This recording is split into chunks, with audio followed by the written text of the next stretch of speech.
हाँ हेलो दोस्तों, आज इस वीडियो में बात करेंगे आइवरमेक्टिन टैबलेट का क्या यूज है, क्या प्रयोग है, किस बीमारी में इसका प्रयोग लिया जाता है। तो यह एक एंटी पैरासाइटिक दवा है जो कि परजीवी को मारने के लिए इसका प्रयोग लिया जाता है। इसमें मुख्य दो बीमारी होते हैं, जैसे में टैप वर्म, पिन वर्म।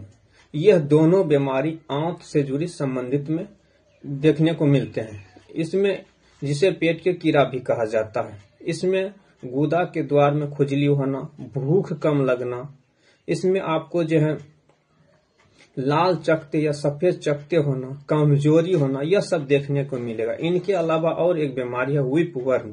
इसमें व्यक्ति को दस्त होना, दस्त के साथ ब्लीडिंग होना, पेट में दर्द होना, यह सब समस्या में आइवरमेक्टिन टैबलेट का प्रयोग लिया जाता है। तो दोस्तों, ऐसा ही इंटरेस्टिंग जानकारी लेने के लिए इस प्रकार हेल्थ केयर को लाइक शेयर तथा सब्सक्राइब कर दीजिए।